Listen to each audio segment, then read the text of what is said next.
চলো, এর আগের ক্লাসে আমরা কি নিয়ে আলোচনা করেছিলাম তোমরা প্রত্যেকে জানো যে আগের ক্লাসে আমরা কিন্তু নেতাজি সুভাষচন্দ্র বোস এবং তার যে আজাদ হিন্দ ফৌজ বা ফরওয়ার্ড ব্লক এগুলো নিয়ে আলোচনা করেছিলাম। তো আজকে আমরা আলোচনা করব নেতাজি সুভাষচন্দ্র বোসের পরে যে মুসলিম লীগ নিয়ে আলোচনা করব, অর্থাৎ মুসলিম লীগের উত্থান এবং মোহাম্মদ আলী জিন্নাহর যে আগমন সেই বিষয়টা নিয়ে আজকে আলোচনা করব। কারণ এই টপিকটা কিন্তু যারা আপার প্রাইমারি দেবে বা গ্রুপ সি গ্রুপ টির জন্য প্রিপারেশন নিচ্ছ তাদের জন্য খুবই গুরুত্বপূর্ণ, তাই প্রত্যেকে কিন্তু ক্লাসটা মন দিয়ে করো।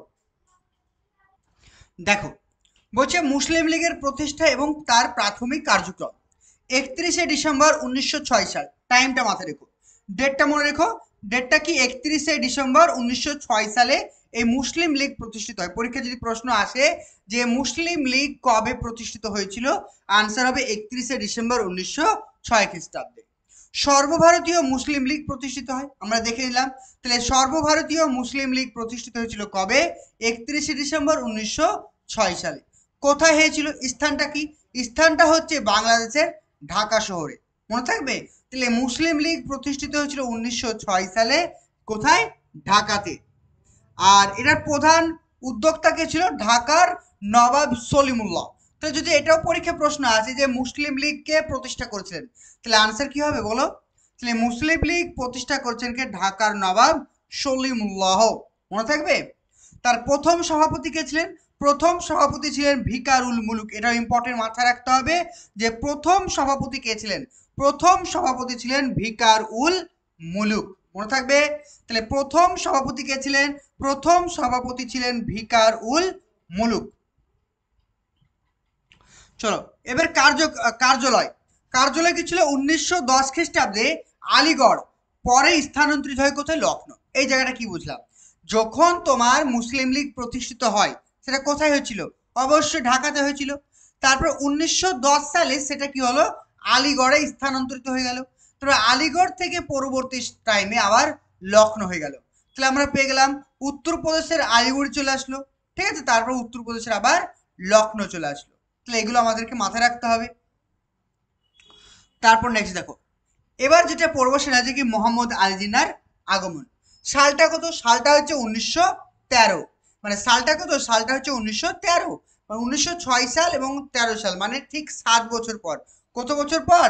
After 7 years. আফটার 7 ইয়ার্স, মনে থাকবে। 7 ইয়ার্স পর কি হলো? মোহাম্মদ আলী জিন্নাহ মুসলিম লীগে যোগ দিয়েছিল। তাহলে মোহাম্মদ আলী জিন্নাহ কবে মুসলিম লীগে যোগ দিয়েছিল বলো? মোহাম্মদ আলী জিন্নাহ মুসলিম লীগে যোগ দিয়েছিল 1913 খ্রিস্টাব্দে। তিনি পৃথক নির্বাচনের বিরোধিতা করেন। পৃথক নির্বাচন মানে কি? যে সবার জন্য একটা নির্বাচন হবে, হিন্দুদের জন্য আলাদা, মুসলিমদের জন্য আলাদা, খ্রিস্টানদের জন্য আলাদা, এরকম নির্বাচন হবে না। একজন প্রার্থী দাঁড়াবে, হিন্দু মুসলিম খ্রিস্টান সবাই ভোট দিতে পারবে, এটা। কিন্তু এই যে আগে কি হতো, তিনি কিন্তু এই পৃথক নির্বাচনের বিরোধিতা করেছিলেন বলে যে কংগ্রেসের যে নেত্রী সরোজিনী নাইডু তাকে একটা আখ্যা দিয়েছিলেন, মানে তাকে একটা উপাধি দিয়েছিলেন। সেই উপাধিটার নাম কি? হিন্দু মুসলমান ঐক্যের দূত। তাহলে যদি পরীক্ষায় প্রশ্ন আসে যে হিন্দু মুসলমান ঐক্যের দূত কাকে বলা হয়, হিন্দু মুসলমান ঐক্যের দূত কাকে বলা হয়, তাহলে আনসার হবে কি তোমাদের? মানে কি? মোহাম্মদ আলী জিন্নাহ। হিন্দু মুসলিম ঐক্যের দূত কাকে বলা হয়? মোহাম্মদ আলী জিন্নাহকে। এই পদবিটা বা এই উপাধিটা কে দিয়েছিলেন? এই উপাধিটা দিয়েছিলেন কে? যে সরোজিনী নাইডু। কি জন্য দিয়েছিলেন? কারণ মোহাম্মদ আলী জিন্নাহ পৃথক নির্বাচনের বিরোধিতা করেছিলেন।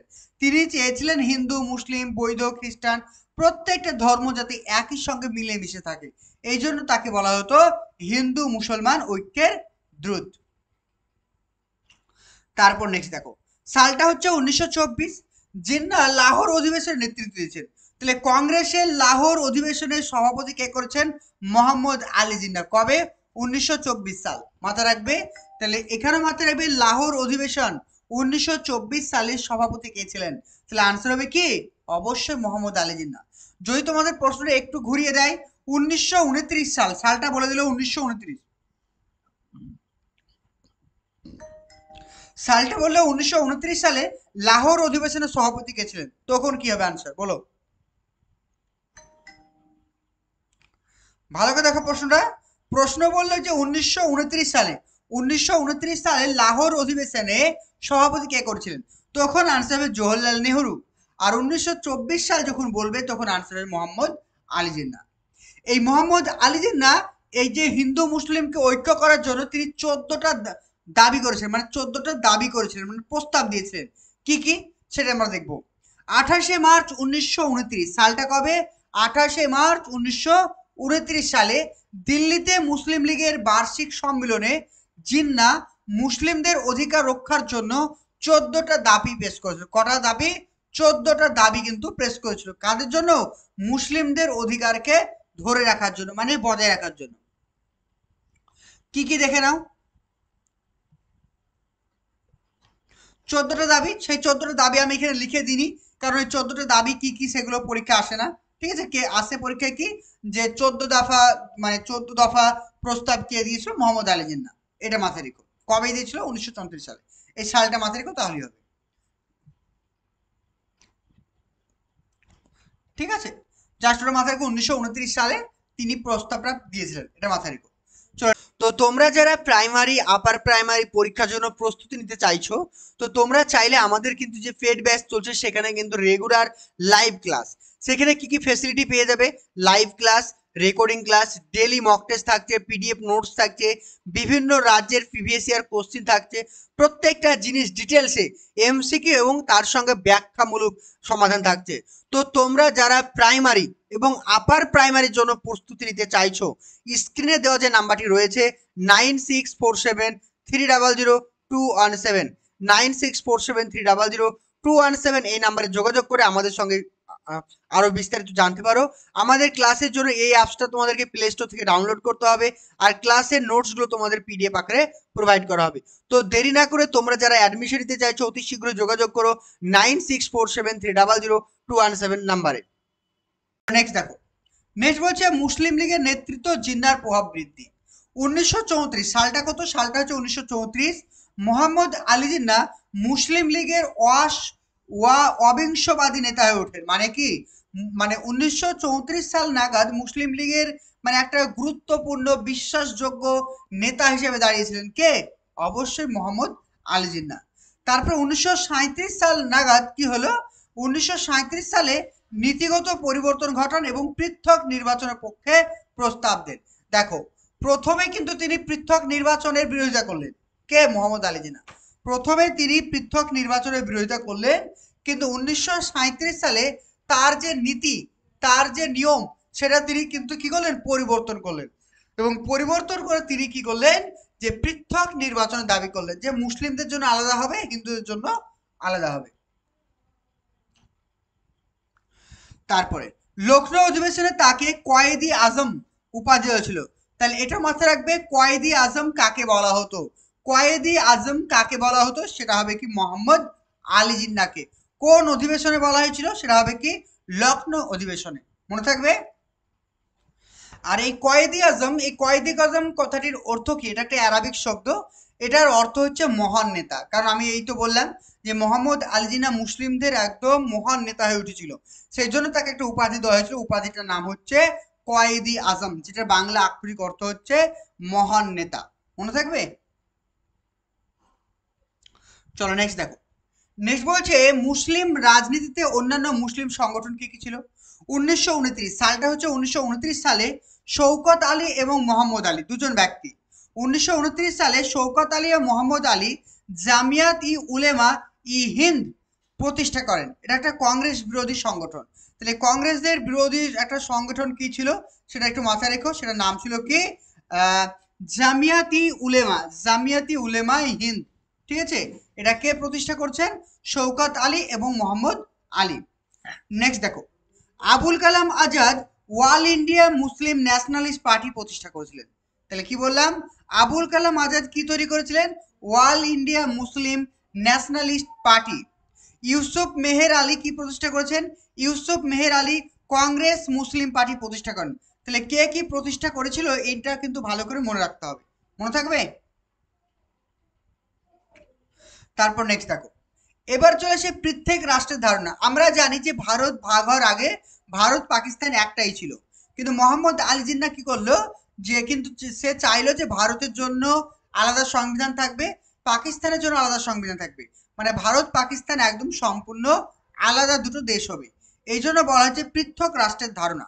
সালটা হচ্ছে 1930। সালটা কত? 1930 সালে এলাহাবাদ অধিবেশনে, মুসলিম লীগের এলাহাবাদ অধিবেশন, মাথায় রাখবে 1930 সালে মুসলিম লীগের এলাহাবাদ অধিবেশনে মোহাম্মদ ইকবাল এর সভাপতি ভাষণে প্রথম মুসলিম রাষ্ট্রের ধারণা পেশ করা হয়।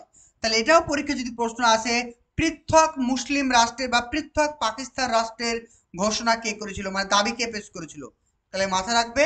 ঠিক আছে, মোহাম্মদ ইকবাল।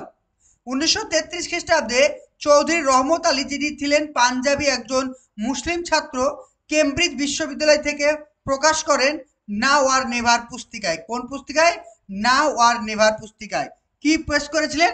পাকিস্তান শব্দটি প্রথম ব্যবহার করেছে, মানে পাকিস্তানের জন্য পৃথক রাষ্ট্রের দাবি জানান। ঠিক আছে, এটা মাথায় রাখতে হবে।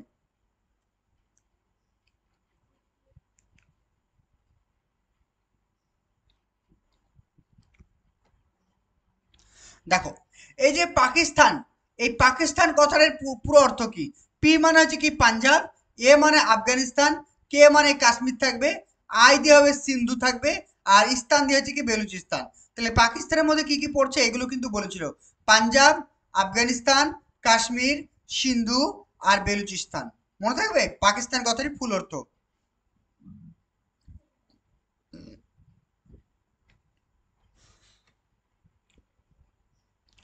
তারপর দেখো, লাহোর প্রস্তাব বা পাকিস্তান প্রস্তাবটা কি? 23শে মার্চ 1940, সালটা মাথায় রাখবে। 23শে মার্চ 1940 খ্রিস্টাব্দে মুসলিম লীগের লাহোর অধিবেশন, এটা কিন্তু কংগ্রেসের অধিবেশন না, ঠিক আছে, মুসলিম লীগের লাহোর অধিবেশনে ফজলুল হক, যিনি বাংলার প্রধানমন্ত্রী ছিলেন সেই টাইমে, তাহলে বাংলার প্রধানমন্ত্রী ফজলুল হক সিকেন্দার ইয়াত খানের খসড়া অনুযায়ী লাহোর প্রস্তাব বা পাকিস্তান প্রস্তাবটি উপস্থাপন করেছেন। এটা ইম্পর্টেন্ট। তাহলে লাহোর প্রস্তাব বা পাকিস্তান প্রস্তাবকে উপস্থাপন করেছেন ফজলুল হক। সমর্থন কে কে করেছিলেন? সমর্থন করেছিলেন চৌধুরী খালিকুজ্জামান। এটা মাথায় রেখো, চৌধুরী খালিকুজ্জামান। মুসলমানদের আলাদা জাতি হিসেবে উল্লেখ করে একটি পৃথক সার্বভৌম রাষ্ট্রের দাবি তোলেন। এই প্রস্তাব পরে পরিচিত হয় পাকিস্তান প্রস্তাব নামে। তাহলে তোমাদের যদি পরীক্ষা প্রশ্ন আসে পাকিস্তান প্রস্তাবের জনক কাকে বলে, তাহলে কি আনসার করবে বলো? বলো প্রত্যেকে, মনে থাকবে। তাহলে আনসার কি হবে? আনসার হবে তোমাদের এখানে চৌধুরী রহমত আলী। ঠিক আছে, দেখো এখানে যেটা লেখা আছে, এই তো এখানে আছে, দেখো আমরা কোথায় পড়লাম না, চৌধুরী রহমত, এই তো, হ্যাঁ, চৌধুরী রহমত আলী। দেখো পাকিস্তান শব্দ মানে করছেন, মানে চৌধুরী রহমত আলী। তাহলে পাকিস্তান প্রস্তাবের মানে জনক কাকে বলা হয়, সেটা চৌধুরী রহমত আলী, মনে থাকে জানো। ঠিক আছে, এই অধিবেশনের সভাপতি কে ছিলেন? মোহাম্মদ আলী জিন্নাহ। তাহলে এই যে লাহোর অধিবেশন যখন হয়েছিল, সেই লাহোর অধিবেশনের সভাপতি কে ছিলেন? মোহাম্মদ আলী জিন্নাহ।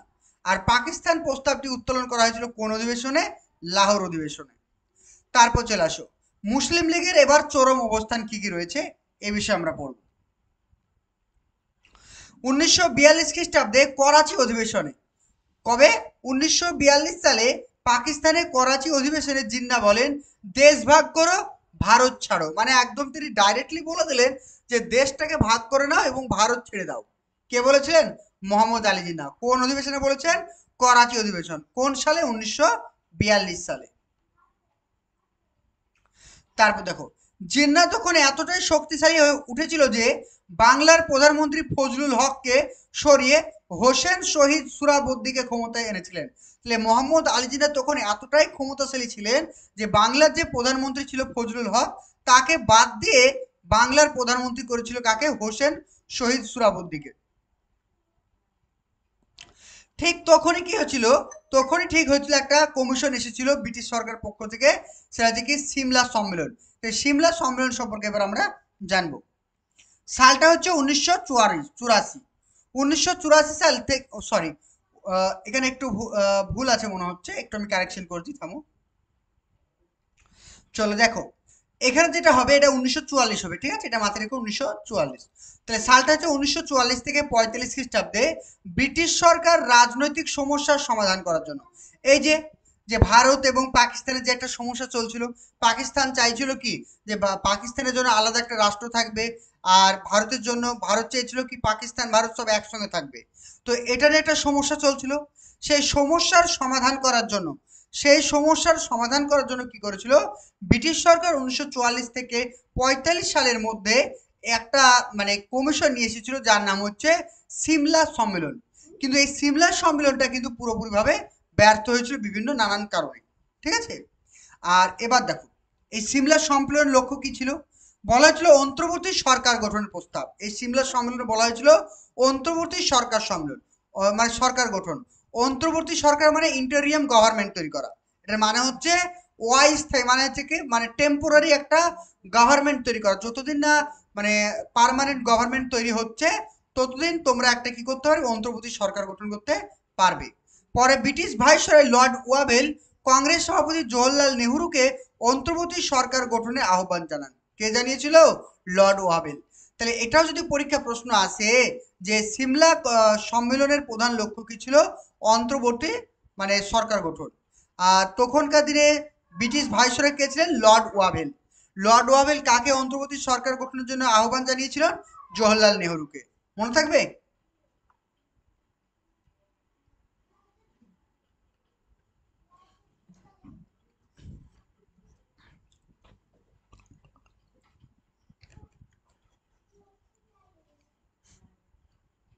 কিন্তু মুসলিম লীগ এটা কিন্তু মেনে নেয়নি। এই যে অন্তর্বর্তী সরকার গঠন করা, মুসলিম লীগ কিন্তু এটা মোটেও মেনে নেয়নি। সেই জন্য এই যে সিমলার সম্মেলনটা পুরোপুরি ব্যর্থ হয়েছিল। এবং সেই সঙ্গে সঙ্গে এই যে তোমার মোহাম্মদ আলী জিন্নাহ কি করেছিল, ডাইরেক্ট অ্যাকশন ডে ঘোষণা করে। ডাইরেক্ট অ্যাকশন ডে পরীক্ষা প্রশ্ন আসবে। তো তোমরা যারা প্রাইমারি আপার প্রাইমারি পরীক্ষার জন্য প্রস্তুতি নিতে চাইছো, তো তোমরা চাইলে আমাদের কিন্তু যে পেড ব্যাচ চলছে সেখানে কিন্তু রেগুলার লাইভ ক্লাস, সেখানে কি কি ফেসিলিটি পেয়ে যাবে, live class, recording class, daily mock test থাকছে, পিডিএফ নোটস থাকছে, বিভিন্ন রাজ্যের প্রিভিয়াস ইয়ার কোশ্চিন থাকছে, প্রত্যেকটা জিনিস ডিটেলসে এমসিকিউ এবং তার সঙ্গে ব্যাখ্যামূলক সমাধান থাকছে। তো তোমরা যারা প্রাইমারি এবং আপার প্রাইমারির জন্য প্রস্তুতি নিতে চাইছো, স্ক্রিনে দেওয়া যে নাম্বারটি রয়েছে 9647300217, 9647300217, এই নাম্বারে যোগাযোগ করে আমাদের সঙ্গে আরো বিস্তারিত জানতে পারো। আমাদের ক্লাসের জন্য এই অ্যাপসটা তোমাদেরকে প্লে স্টোর থেকে ডাউনলোড করতে হবে, আর ক্লাসের নোটসগুলো তোমাদের পিডিএফ আকারে প্রোভাইড করা হবে। তো দেরি না করে তোমরা যারা অ্যাডমিশন নিতে চাইছো অতি শীঘ্রই যোগাযোগ করো 9647300217 নাম্বারে। ডাইরেক্ট অ্যাকশন ডে কবে ঘোষণা হয়েছিল? 16 আগস্ট 1946 সালে। ডাইরেক্ট অ্যাকশন ডে কে প্রস্তাব দিয়েছিল? মোহাম্মদ আলী জিন্নাহ। ঠিক আছে, মনে থাকবে। দেখো কোন ঘটনার পক্ষে বলেছিল যে মুসলিম লীগের দাবি ছিল ভারত বিভাজন করে একটি পৃথক মুসলিম রাষ্ট্র গঠন করা। কি করা? যে মানে মুসলিম লীগের কি কোন প্রেক্ষাপট? যে মুসলিম লীগের দাবি ছিল ভারত বিভাজন করে একটি পৃথক মুসলিম রাষ্ট্র গঠন করা। মুসলিম লীগের দাবি, মুসলিম লীগরা চেয়েছিল আমরা ভারতের সঙ্গে থাকবো না, আমাদের জন্য আলাদা করে একটা রাষ্ট্র গঠন করা হোক। কংগ্রেসের সঙ্গে আলোচনা ব্যর্থ হওয়ার পর জিন্নাহ ঘোষণা করেন কি, now we have to fight for Pakistan.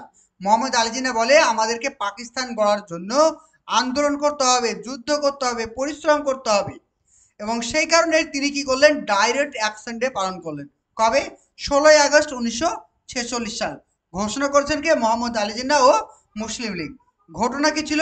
কলকাতায় ভয়াবহ সাম্প্রদায়িক হাঙ্গামা এবং হত্যা লীলা শুরু হয়। এই যে ডাইরেক্ট অ্যাকশন ডে ঘোষণার পরে এটা হয়েছিল। তৎকালীন বাংলার মুখ্যমন্ত্রী ছিলেন কে? হোসেন শহীদ সোহরাবুদ্দিন। মনে থাকবে এগুলো কথাগুলো, ইম্পর্টেন্ট। তারপর নেক্সট দেখো অন্তর্বর্তী সরকার গঠন ও মুসলিম লীগের অংশগ্রহণ। কবে অন্তর্বর্তী সরকার গঠন কবে শুরু হয়েছিল? 2 সেপ্টেম্বর 1946 সালে। নেতৃত্ব দিয়েছেন কে? জওহরলাল নেহরু। তাহলে অন্তর্বর্তী সরকার গঠন কবে শুরু হয়েছিল? 2 সেপ্টেম্বর 1946। নেতৃত্ব দিয়েছে কে? জওহরলাল নেহরু। এর প্রধান উদ্দেশ্য কি ছিল? স্বাধীনতার আগে একটি সাময়িক সরকার গঠন করা, মানে স্বাধীনতা যতদিন মানে না হচ্ছে পরিপূর্ণভাবে ততদিন একটা সরকার গঠন করা। এটা কিন্তু মুসলিম লীগ পরিপূর্ণভাবে সেটাকে বাধা দিয়েছিল। শুরুতে বিরোধিতা করে, কিন্তু ভাইসরয় যখন ওয়াভেল বারবার বারবার করে রিকোয়েস্ট করতে শুরু করলো, তখন 26 অক্টোবর 1946 সরকার যোগ দেয়, মানে অন্তর্বর্তীকালীন সরকার যোগদান করেন কে? মোহাম্মদ আলী জিন্নাহ। ওয়াভেল বারবার করে যখন রিকোয়েস্ট করলো তারপরে মোট 5 জন সদস্য মুসলিম লীগের পক্ষ থেকে অন্তর্বর্তী সরকারে যোগ দেন। ফলাফল কি হলো? কংগ্রেস ও মুসলিম লীগের মধ্যে বিভিন্ন ধরনের সহযোগিতা না থাকায় বিভিন্নভাবে বিরোধিতা দেখা গেল, আর বিরোধিতার ফলে প্রশাসন চালনা একদম অচল অবস্থা হয়ে পড়ল। এবং সেই পরিপ্রেক্ষিতে মোহাম্মদ আলী জিন্নাহ দ্বিজাতি তথ্যের ঘোষণা করলো। কি বলছে দেখো দ্বিজাতি তথ্যতে?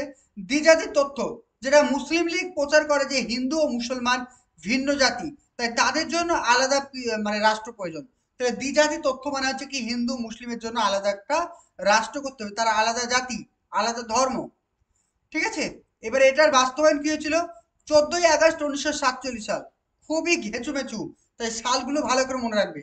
14ই আগস্ট 1947 সাল পাকিস্তান রাষ্ট্রের জন্ম হয়েছিল।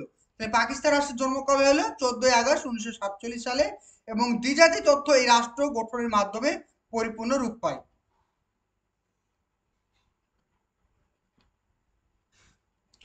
দেখো তারপরে আমরা কি পড়বো? বলছে কি হিন্দু কয়েকটা আমরা সংঘ সম্পর্কে পড়বো, যেমন হচ্ছে কি হিন্দু মহাসভা। হিন্দু মহাসভা সম্পর্কে আমরা একটু ডিটেলস ধারণা নিব। সালটা কবে? সালটা হচ্ছে 1909। ঘটনা কি হয়েছিল? পাঞ্জাবে হিন্দু মহাসভা প্রতিষ্ঠা করেছেন কে? You UN Mukherjee. কি নাম? ইউএন মুখার্জি এবং লালচাঁদ। তাহলে হিন্দু মহাসভা প্রতিষ্ঠা হয়েছিল কোথায়? পাঞ্জাবে। কে করেছিল? ইউএন মুখার্জি এবং লালচাঁদ। কবে করেছিল? 1909 সালে। ঠিক আছে। আর 1915 খ্রিস্টাব্দে সর্বভারতীয় হিন্দু মহাসভা গঠিত হয়। তাহলে হিন্দু মানে সর্বভারতীয় হিন্দু মহাসভা গঠিত হয়েছিল কবে? 1915 সালে। আর পাঞ্জাবে হয়েছিল কবে? 1909 সালে। 1938 সালে বিনায়ক দামোদর সভাকর, মাথায় রাখবে 1938 সালে বিনায়ক দামোদর সভাকর সভাপতি হয়েছিলেন এবং হিন্দু রাষ্ট্র গঠনের ভাবনা চিন্তা প্রচার করেন। পরবর্তীকালে শ্যামাপ্রসাদ মুখার্জি হিন্দু মহাসভার নেতৃত্ব দিয়েছিলেন। তারপর নেক্সট চলে আসছে আরএসএস। আরএসএস হচ্ছে কি রাষ্ট্রীয় স্বয়ংসেবক সংঘ। এটার প্রতিষ্ঠা হয়েছিল কবে? 1925 খ্রিস্টাব্দে। প্রতিষ্ঠা করেছেন কে? কেশব বালিরাম হেগগেওয়ার। আর এর মূল উদ্দেশ্য ছিল হিন্দুদের জন্য ঐক্য, শৃঙ্খলা ও সংস্কার করা।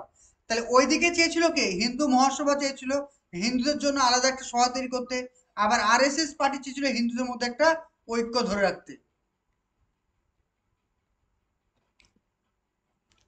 চলো এবার আমরা উল্লেখযোগ্য কিছু শ্রমিক সংগঠন সম্পর্কে পড়বো।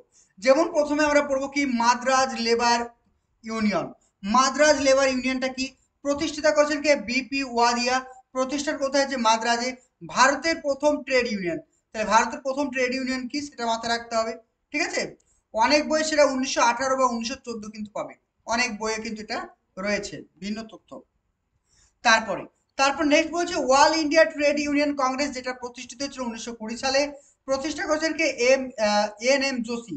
নামটা মাথায় রাখবে, এন এম যোশী। সভাপতি কে ছিলেন? লালা লাজপত রায় ছিলেন। প্রথম সম্পাদক ছিলেন দেওয়ান চমন লাল। মাথায় রাখতে হবে নামগুলো কিন্তু। আর প্রথম সম্মেলন কোথায় হয়েছিল? মুম্বাই, যেটা বর্তমানে মুম্বাই। এটি ছিল ভারতের প্রথম সর্বভারতীয় শ্রমিক সংগঠন। তারপর নেক্সট চলে আসছে ন্যাশনাল ফেডারেশন অফ লেবার, 1933 সাল। উদ্দেশ্য কি ছিল? রেল শ্রমিকদের সংগঠন করা। এর ধরন ছিল রেল ও শ্রমিকদের সংগঠন করা। ঠিক আছে। এটা হচ্ছে কি ন্যাশনাল ফেডারেশন অফ লেবারটা ছিল রেলের যারা শ্রমিক ছিল তাদের মধ্যে একটা ঐক্যতা গড়ে তোলা। নেক্সট চলে আসো সারা ভারত কিষাণ কংগ্রেস, এটা 1936 সাল। কৃষকদের স্বার্থ রক্ষা করার জন্য এটা গঠিত হয়েছিল। এটা মূলত কিষাণ আন্দোলনের সঙ্গে যুক্ত।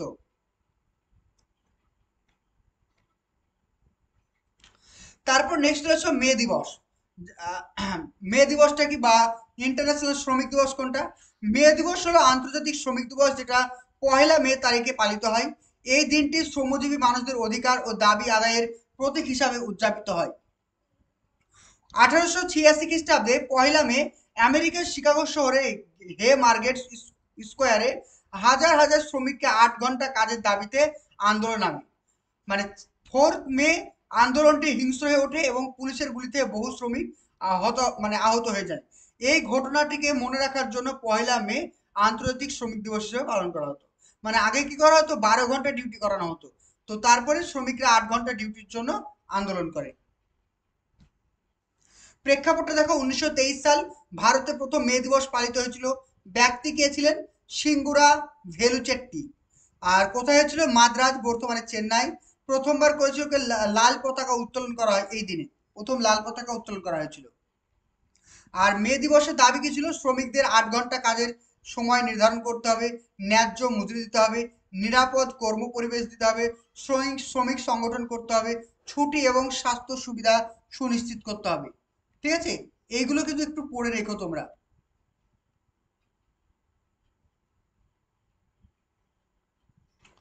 তারপর চলে আসো, তারপর চলে এসে আমরা নৌ বিদ্রোহ নিয়ে পড়বো। নৌ বিদ্রোহটা কবে হয়েছিল? 1946 সালে। সালটা কবে? 1946। নৌ বিদ্রোহ ছিল ব্রিটিশ ভারতীয় নৌবাহিনীর এক সশস্ত্র বিদ্রোহ, রয়্যাল ইন্ডিয়ান নেভির একটি সশস্ত্র বিদ্রোহ। এই সংঘটিত প্রায় 18 ফেব্রুয়ারি 1946 সালে। কবে হয়েছিল? 18 ফেব্রুয়ারি 1946 সালে। নৌবিদ্রোহ কেন করা হয়েছিল? ওই যে তোমার যে জাহাজটার নাম কি, রয়্যাল ইন্ডিয়ান নেভি, এই জাহাজে যারা ভারতীয় নেভি ছিল, মানে শ্রমিক ছিল, আর যারা ব্রিটিশ শ্রমিক ছিল, তাদেরকে আলাদাভাবে দেখা হতো। ব্রিটিশদেরকে ভালো ভালো খাবার দেওয়া হতো, বেশি টাকা দেওয়া হতো, বেতন। কিন্তু একই পদমর্যাদা থাকা সত্ত্বেও ভারতীয় শ্রমিকদেরকে বেশি খাবার দেওয়া হতো না, পচা পচা খাবার দেওয়া হতো, তাদেরকে কোনো প্রমোশন দেওয়া হতো না, তেমন কোনো পারিশ্রমিক দেওয়া হতো না। এই জন্য এই আন্দোলনটা করা হয়েছিল। দেখো, স্থান কোথায়? মুম্বাই। এটা কোথায় হয়েছিল? HMIS তালওয়ার। এটা মাথায় রাখবে, HMIS তালওয়ার নামক একটি ট্রেনিং জাহাজে। কিসের জন্য হয়েছিল? বর্ণ বৈষম্য, অল্প বেতন, নিম্নমানের খাবার, খারাপ জীবনযাত্রা, স্বাধীনতার জন্য উদ্দীপনা, এই সমস্ত কারণে কিন্তু ব্রিটিশদের বিরুদ্ধে ভারতীয় আন্দোলন করেন। নেতৃত্ব কে দিয়েছেন? সিগন্যাল ম্যান MS খান ও পেটি অফিসার BC দত্ত। এটা মাথায় রেখো। আর বিদ্রোহ বিস্তার, এই বিদ্রোহ খুবই দ্রুত ছড়িয়ে পড়ে মুম্বাই, করাচি, কলকাতা সহ মোট 78টি জাহাজে এবং 20টি স্থল কেন্দ্রে এই জাহাজ মানে যুদ্ধ ছড়িয়ে পড়ে। ঠিক আছে, মাথায় রাখবে। আর এই বিদ্রোহের মেন স্লোগান ছিল ইংরেজ ভারত ছাড়ো। কি ছিল? ইংরেজ ভারত ছাড়ো, জয় হিন্দ। এটা মাথায় রাখতে হবে। রাজনৈতিক প্রতিক্রিয়া কি ছিল? কংগ্রেস ও মুসলিম লীগ উভয় দলই সশস্ত্র বিদ্রোহে অংশ না নেওয়ার পরামর্শ দেয়। এখানে কিন্তু বা কংগ্রেস বা তোমার কি বলতো মুসলিম লীগ কিন্তু অংশগ্রহণ করেনি। নেতাজি সুভাষচন্দ্র বসু আজাদ হিন্দ ফৌজের প্রভাবও এই বিদ্রোহে অনুভূত হয়েছিল। দমন, ব্রিটিশ সরকার কঠোরভাবে এই বিদ্রোহকে দমন করেছিলেন। যদিও বিদ্রোহ দমন করা হয়, তবুও ঘটনাটি ব্রিটিশদের মনে একটা ভয় এনে দিয়েছিল। এটি ভারতের স্বাধীনতা আন্দোলনের একটি মানে উল্লেখযোগ্য ঘটনা বলে মনে করা হয়। অনেক ঐতিহাসিক মনে করেন আজাদ হিন্দ ফৌজ ও নৌ বিদ্রোহ উভয় ঘটনায় 1947 সালের স্বাধীনতাকে ত্বরান্বিত করে। বিদ্রোহী সেনারা আত্মসমর্পণ করে। কংগ্রেস নেতা সর্দার বল্লভভাই প্যাটেল ও মুসলিম লীগ নেতা জিন্নার শান্তির মানে আহ্বান জানান, যাতে এই বিদ্রোহটা দমন হয় তার জন্য প্রস্তাব কে দিয়েছিল? বল্লভভাই প্যাটেল, এবং তার সঙ্গে থাকছে জিন্নাহ, মানে মোহাম্মদ আলী জিন্নাহ। এখানে শর্টকাটে লেখা আছে, তারিখটা হচ্ছে 28 ফেব্রুয়ারি 1946। স্থান হচ্ছে কি তালুয়ার জাহাজ।